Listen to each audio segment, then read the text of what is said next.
Sénégal, consultant en sécurité électrique.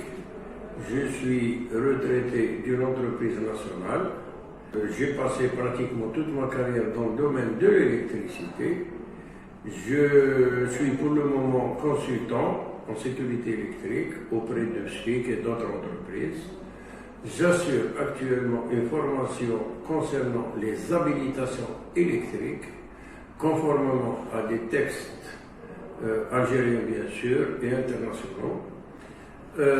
L'objectif de la formation, c'est bien sûr de donner toutes les informations nécessaires aux séminaristes concernant le risque électrique, quelles sont les précautions à prendre, quels sont les différents types d'habilitation qui concernent l'électricité. De façon générale, il y a plusieurs thèmes qui sont abordés.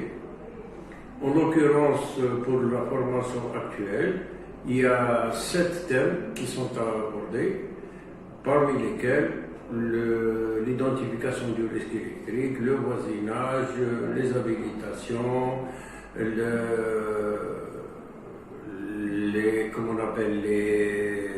les chargés d'opérations spécifiques et l'identification du risque électrique. Et en dernier ressort, nous assurons une petite formation d'information concernant les premiers soins à prodiguer aux électricités.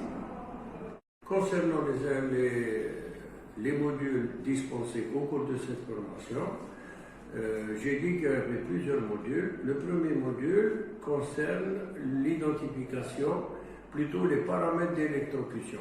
Les paramètres d'électrocution, quels sont les niveaux dangereux pour le corps humain, à savoir au niveau de la tension, au niveau de l'intensité, la résistance du corps humain, le trajet, tous ces paramètres sont l'identification du risque électrique. L'identification du risque électrique, le risque électrique est présent un peu partout. Donc, on essaye d'identifier les différents types existants, à savoir les possibilités d'être électrisé de façon directe, c'est-à-dire les contacts directs, les contacts indirects, par rapport au voisinage, par rapport à un phénomène qu'on appelle la tension de pas, par rapport au risque potentiel d'explosion dû à un arc électrique dans les zones ATEX. Le voisinage concerne le voisinage électrique, c'est-à-dire quelles sont les distances à respecter par rapport à une installation électrique sous tension qui est accessible.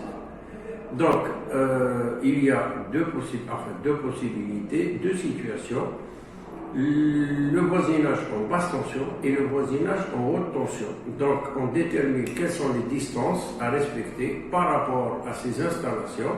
On parle aussi des mesures préventives. Comment peut-on éviter justement ce genre de situation et quels sont les moyens à mettre en œuvre pour éviter le voisinage. Les chargés d'intervention. Les chargés d'intervention sont des gens spécialisés en basse tension qui interviennent uniquement en basse tension. Il n'y a pas de chargé d'intervention en haute tension. Donc, il y a deux types de chargés d'intervention. Chargé d'opération spécifique, c'est une spécialité qui est peu courante en Algérie. C'est des gens qui ont des spécificités particulières par rapport à l'électricité. Et ces gens sont de 4 catégories. Ça peut être des gens qui font des essais, ça peut être des gens qui font des manœuvres, ça peut être des gens qui font des mesures ou bien des vérifications. Les habilitations, qu'est-ce que c'est qu'une habilitation? Expliquer aux gens qu'une habilitation n'est pas leur qualification professionnelle.